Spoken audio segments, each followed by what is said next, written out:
Radioed back to the flight supervisor and was given permission to investigate. He and the sentries advanced into the darkness until they stumbled on a sight they could not explain.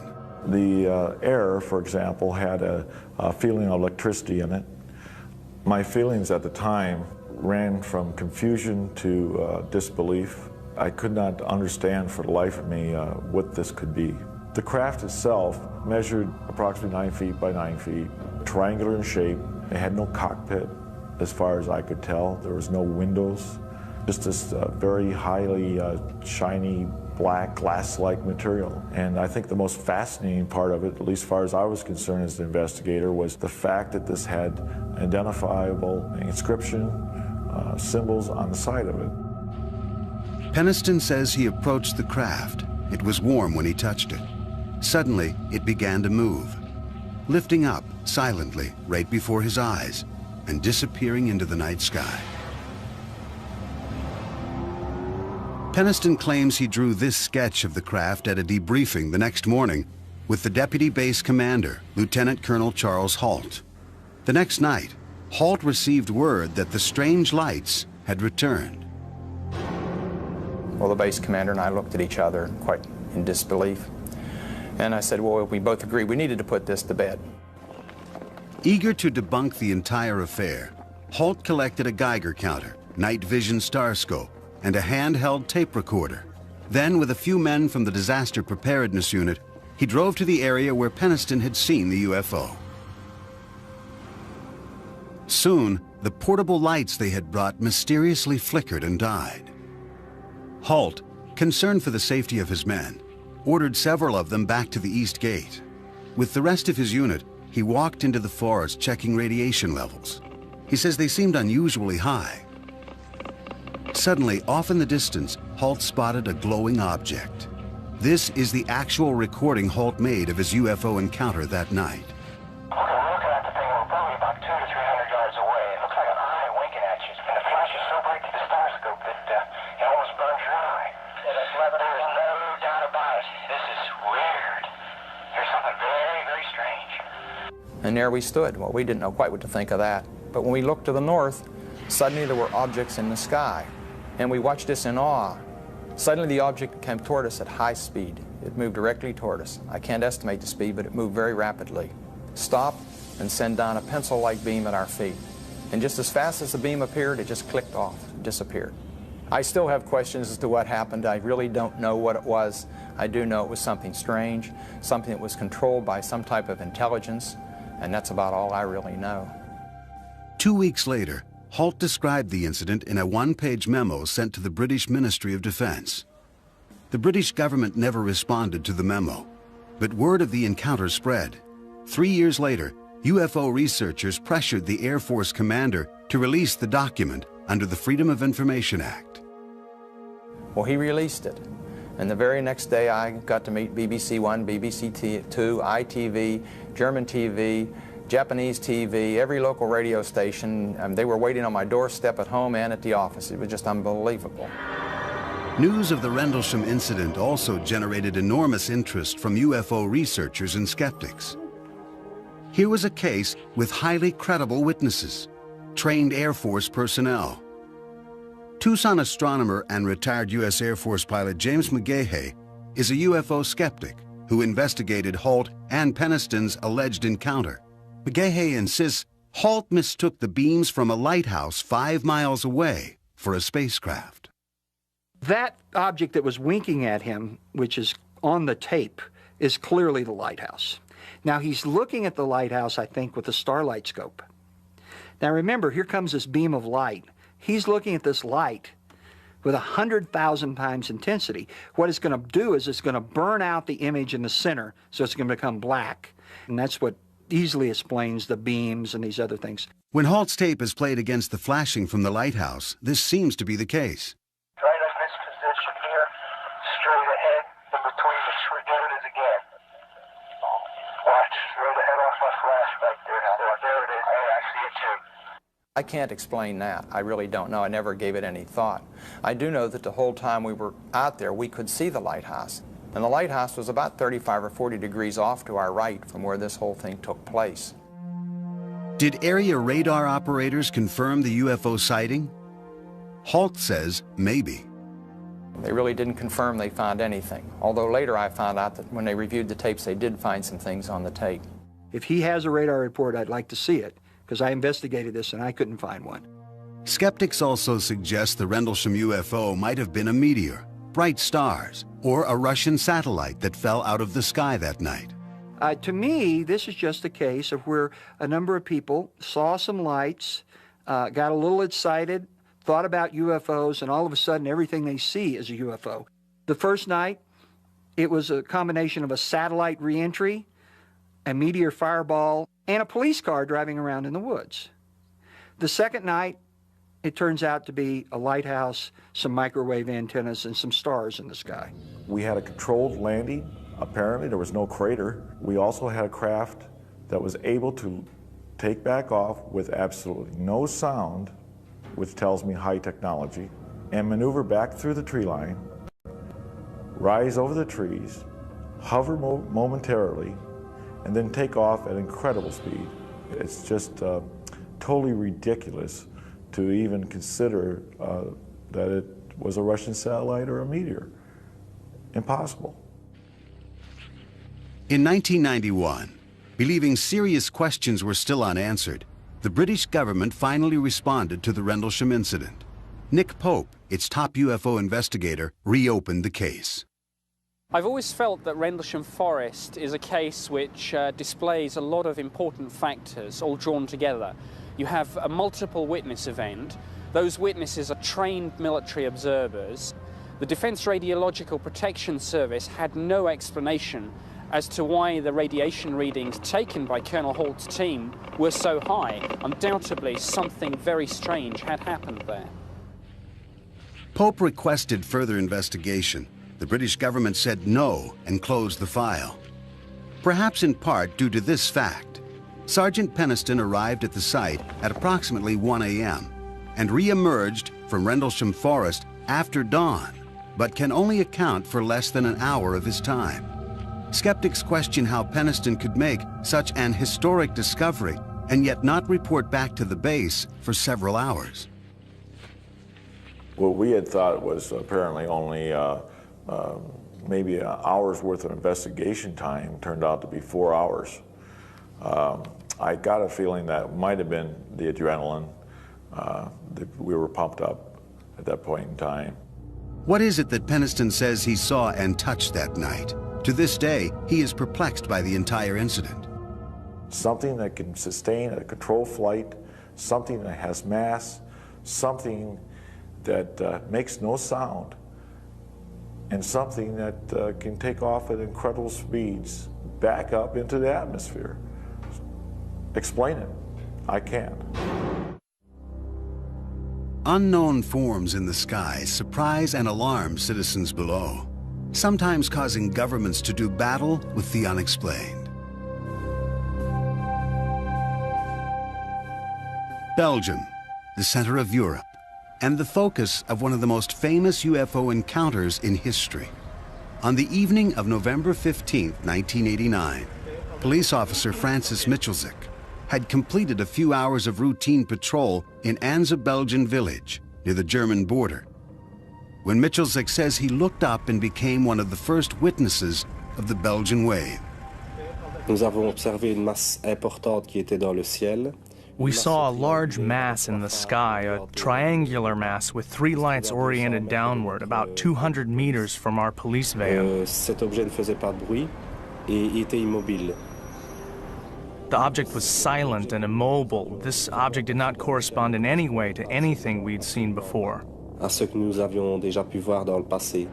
2 weeks later, Dieter Plumens, a member of the Gendarmerie, the Belgian National Police Force, heard over his police radio fellow officers nearby reporting a strange object in the night sky. At first, when we heard our colleagues talking to dispatching, we thought they were crazy. Plumens requested permission to investigate, and when he reached the edge of town, he says he witnessed an astounding sight.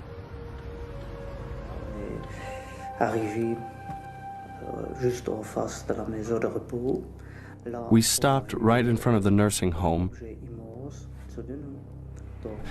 and there was an immense object over our heads. The object had 3 lights at its extremities and a blinking red light in the center. At a certain point, I saw a small object leave the large thing, an object which was also flashing, which came straight down and then turned and flew around the back of the nursing home.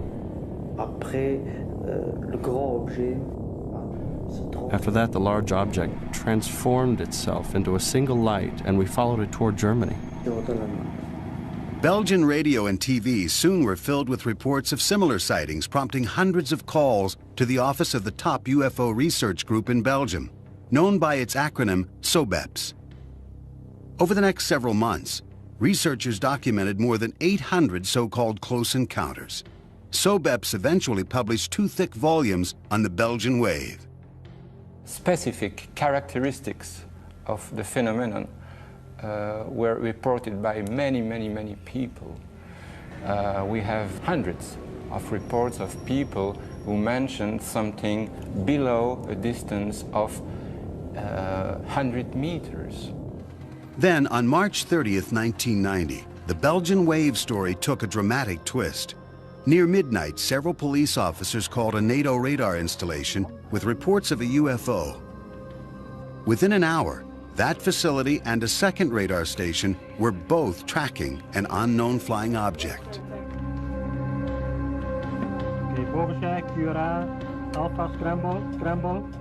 The chief of operations for the Belgian Air Force, Lieutenant Colonel Wilfred de Brouwer, ordered ground command to scramble a pair of F-16 fighter jets armed with missiles.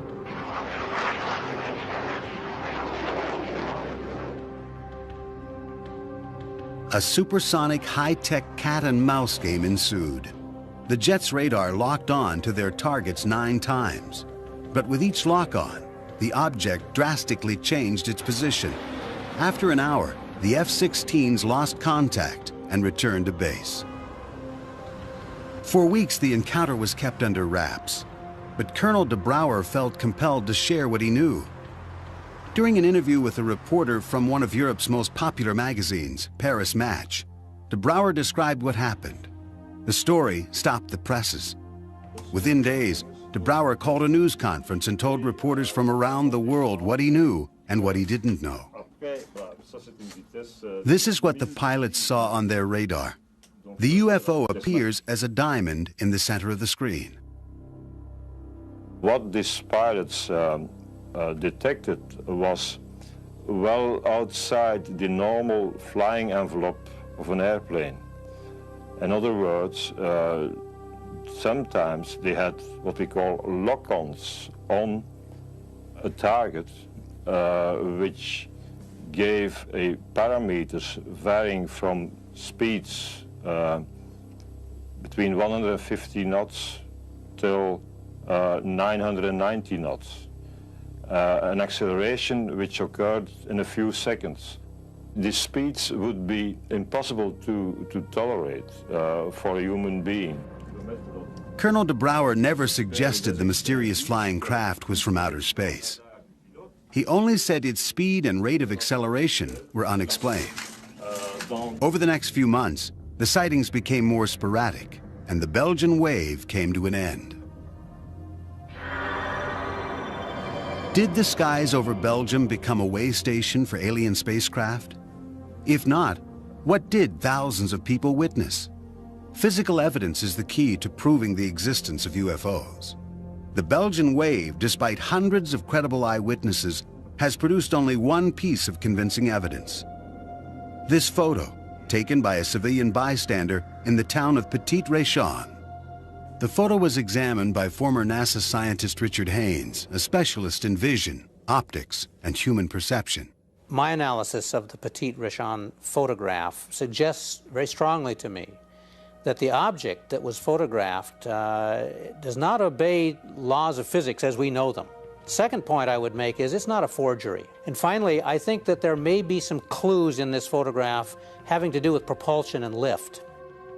Belgian scientists and skeptics tried to calm what they considered the UFO hysteria of the Belgian wave. A professor at the Astrophysics Institute at Belgium's prestigious University of Liège, Pierre Mega, decided to put the Petit Richon photo to his test. We tried to reproduce this photograph, and we produced this picture, which is well, very close to the original picture. So I think the only way to go ahead and to try to understand more is to do as we did, to analyze the witness report together with the photograph and to see if everything is consistent. And there are so many inconsistencies that it's very hard to believe it's a true picture. I don't see how someone could recreate this down at almost the grain level of the film. It would take a Steven Spielberg kind of a capability to do this in a technical laboratory. The most convincing evidence for the skeptics' position involved the radar lock-ons by the F-16s. Belgium's Electronic War Center analyzed the radar tapes and found that the object descended below ground level at some points, a physical impossibility. The center concluded that all but one of the radar lock-ons were really caused by electromagnetic interference or unusual atmospheric conditions. Eventually, even SOBEPS agreed, but one major question remains unanswered and unexplained. Experts say that when ground-based and air-based radar track the same object simultaneously, the object is real. One of the lock-ons, a simultaneous tracking of the UFO by one of the F-16s and the ground radar station, has never been explained. If I remember, it's lock-on number 9. Which has some very weird characteristics. And these characteristics doesn't fit with atmospherical explanation, not at all. Thousands of people still wonder if what they saw came from another world. Others ask if that single perplexing radar report is a clue to civilizations in distant galaxies. Questions for those who find answers in the unexplained. For years, the U.S. government seriously investigated sightings of UFOs. Thousands of cases passed through the hands of military and other government agencies. Most of these cases had rational explanations. The rest remained classified as unexplained.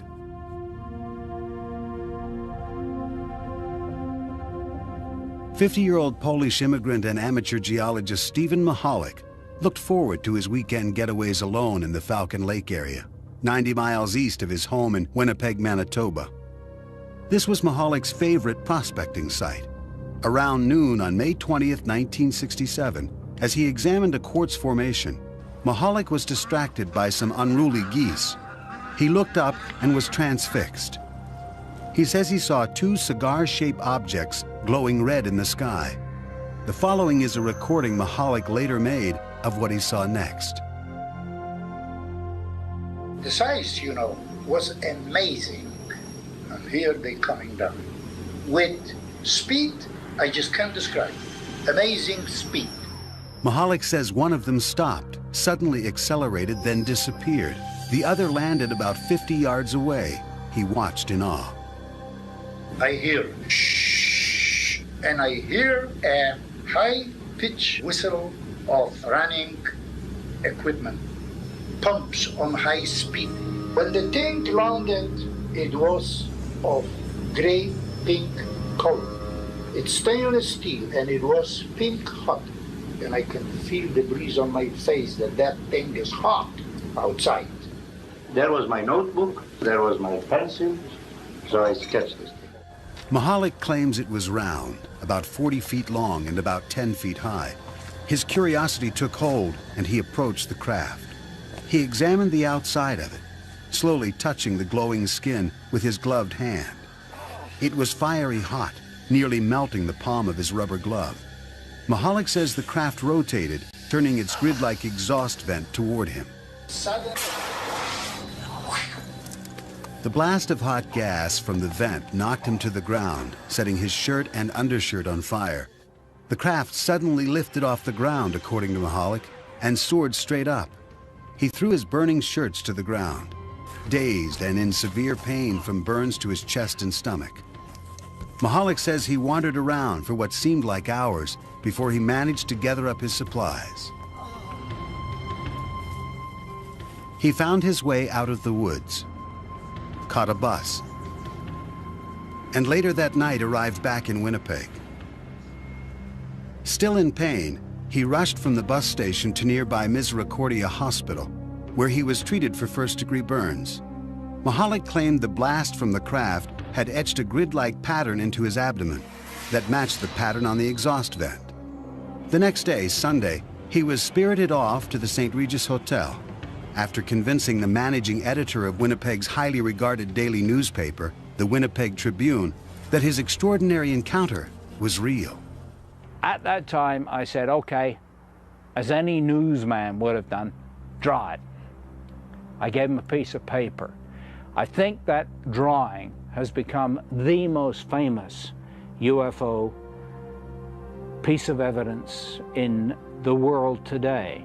He sat down, he drew it in front of me. I hid it. I talked to him. I called doctors, I called police, and I sure as hell didn't want the Winnipeg Free Press getting the story. Monday's edition of the Tribune led with this headline: Mahalik soon became a sensation worldwide. What followed was one of the most intensely examined UFO cases on record. Over the next 2 years, Mahalik's burns kept recurring, and no one could explain why. He was examined by more than a dozen physicians in Canada and the United States, including doctors at the Mayo Clinic. An investigation by the Royal Canadian Air Force concluded that the abdominal burns sustained by Mr. Mahalik remain as unexplainable as to the source of the burn. The Mayo Clinic psychological report concluded that Mahalik was not prone to delusions, hallucinations, or any type of emotional disorder. Perhaps the most influential investigation was conducted under the auspices of the United States government. The chief investigator, physicist Roy Craig, is now retired and raises llamas on his Colorado ranch. His job was to examine UFO reports and find physical evidence. We responded to the Falcon Lake report as soon as we could. Now, there's no value in seeing a landing site that somebody's had a chance to go back and prepare for me to look at. But if we could get back and find a landing site that had not been seen by anyone else or been altered by human beings, there may be something there that we could use as real evidence that he had a real experience. I mean, comparable with the appearance of human beings on Earth. 2 weeks after the encounter, Craig flew to Winnipeg and joined Mahalik on his first return to the landing site. He guided us on what he said was a big search for the site. Actually, we just roamed around in haphazard circles, coming back to about where we started, and didn't go very far at all. He was trying to give us the impression of leading us on a search for a site. And we all concluded that the site probably did not exist. With no apparent physical evidence, Craig classified the case as without merit. The American investigation was over. University of Manitoba astronomer Chris Rutkowski, believing the government reports left many questions unanswered, launched his own investigation. In 1994, he published The Falcon Lake Case, Too Close an Encounter, in the respected Journal of UFO Studies. The terrain around the site is very rugged, very rocky. The brush is very, very dense. The trees all look alike. The rocks all look alike. And to a person who's disoriented, not feeling very well, it might be very, very difficult to find the exact site after some period of time has elapsed. Skeptics, disagreeing with Rutkowski, also do not believe that Mahalik would make physical contact with an extremely hot object he assumed was a UFO. But this does not surprise his son. He is the kind of fellow that fear is not in his vocabulary. Not that he's a fearless man, but that when he sees something he doesn't understand, he doesn't fear it. He just chooses to understand it. Skeptics wonder why no one else saw the craft. I talked with the people who were in charge of managing the fire tower. It was manned at that time, and the people were absolutely certain that there was no way that two vehicles like he described, glowing as they were, could fly into that space and out again. There was no way that that could happen without their seeing it. My conclusion on that case is that all the evidence that I found pointed toward hoax rather than a real experience. And not even a skillful hoax, a very inept hoax.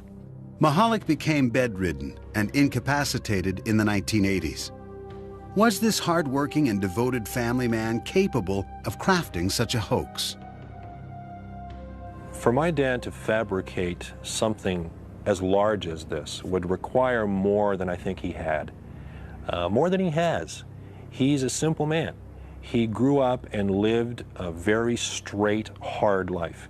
This was no con man.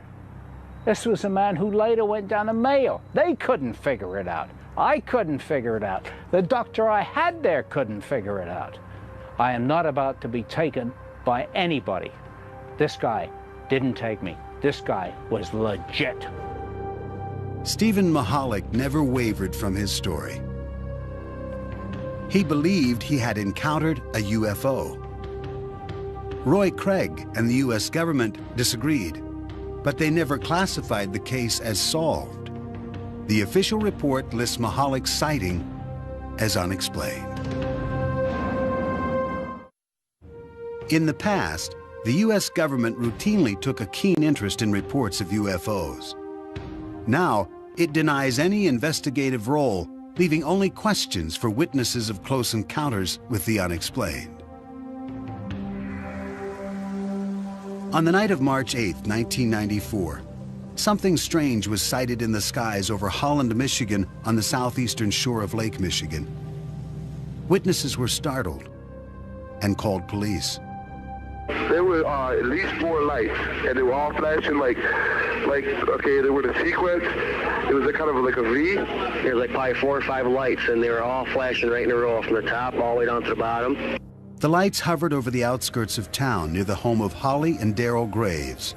Their 15-year-old son, Joey, was sitting in the living room watching TV. Out of the corner of my eye, I saw a light, and I looked out the window, and there was a round circle of light. I called my parents, and they were sleeping. They didn't know what was going on, and my mom, she called 911 to get a cop or someone out here to look at it. 911. We were just wondering, have you heard anything about these lights that are flickering up here? It's different. I've never seen anything like it. Okay, we'll have somebody check it out. It looked like a sphere. The lights were really weird because they changed, but they kind of faded into a different color, so it wasn't like regular lights. So it was kind of weird. We watched it up to about a half hour, just slowly moving south. We were just in awe, I think, about the whole thing. There was no noise. It was very peaceful out. We just stood there and watched this object. At that moment, Officer Veldhuis pulled in the driveway. Well, what I saw were 2 bright lights. Their movement was something that really caught my attention. Their speed accelerated, and then it slowed down again. And I decided to have our 911 dispatcher contact a radar operator in Muskegon, Michigan. It was a clear night. It was about 10 p.m. I was alone on duty, and we had a call from the central dispatcher in Ottawa County, which is quite common for the police department to call us whenever they have any type of weather questions. Weather service, Muskegon. Hi, Muskegon. This is Ottawa County 911 calling. You getting anything weird down in the southern Ottawa County area? Bouchon checked his radar for any images, what radar operators call returns. I'm seeing 3 of those. They're very strong.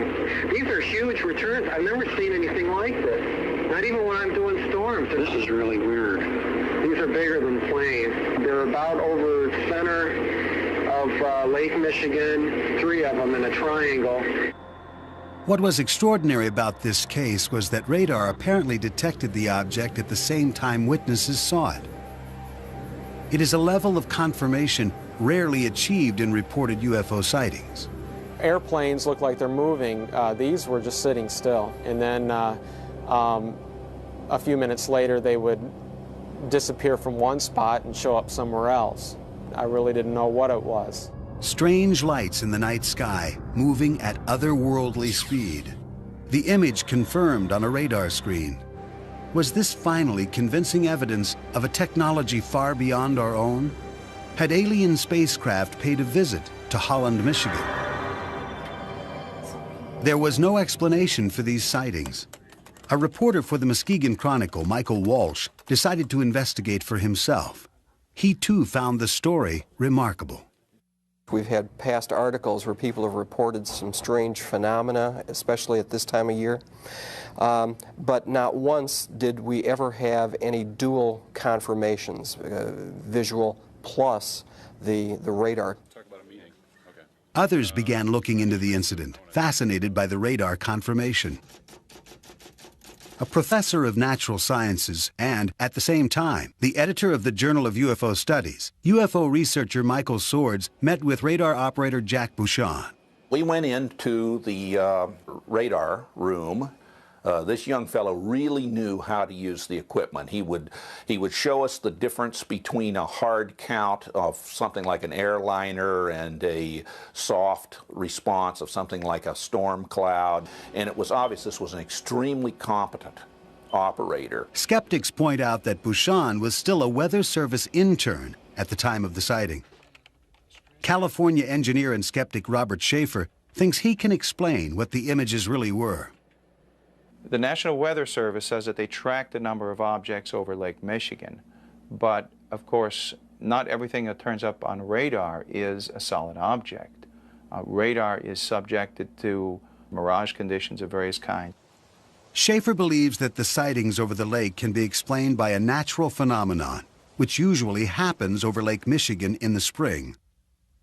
Warm air moves over the cold waters of the lake. The layer of cold air trapped beneath the layer of warm air creates a mirror effect in the sky by bending the light. This effect is called a temperature inversion.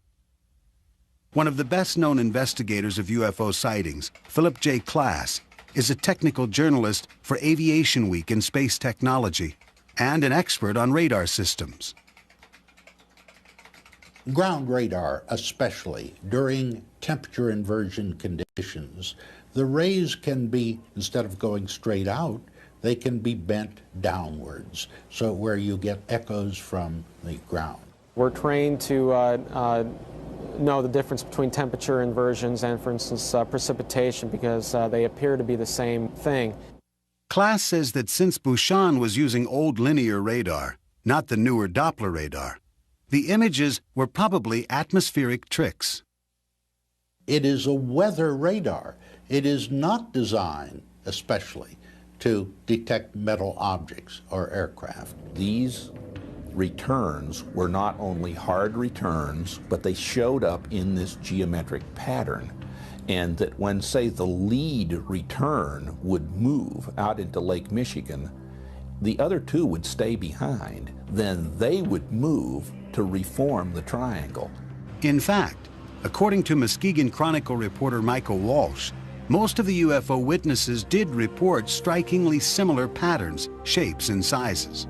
I believe that each of them sincerely believed what they saw was something extraordinary. That's not to say that it's extraterrestrial or paranormal.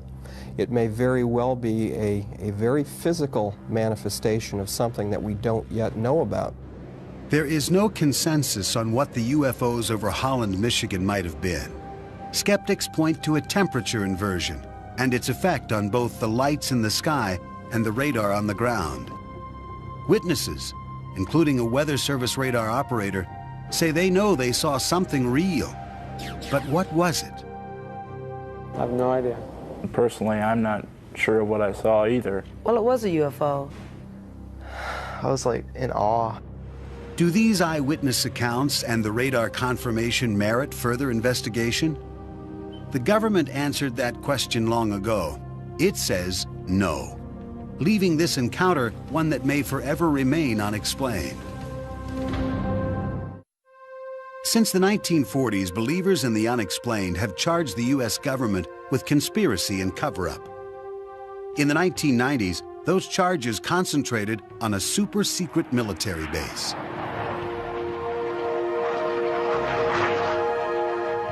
In the heart of the desert, on the outskirts of Las Vegas, sits Nellis Air Force Base. 85 miles to the northwest is Restricted Area 4808E, popularly known as Area 51, a jumble of mysterious hangars and runways in one of the most desolate places on Earth. Officially, it does not exist. Here, the U.S. tests its most exotic and advanced flying machines. The B-2 stealth bomber, the Blackbird, and the U-2.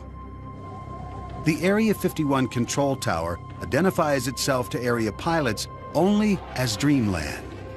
There are no tours of Area 51. Instead, soldiers carry loaded machine guns with the authorization to use them. This base, shrouded in secrecy, has become for many the focus of the world's fascination with UFOs and its hope for contact with extraterrestrial life.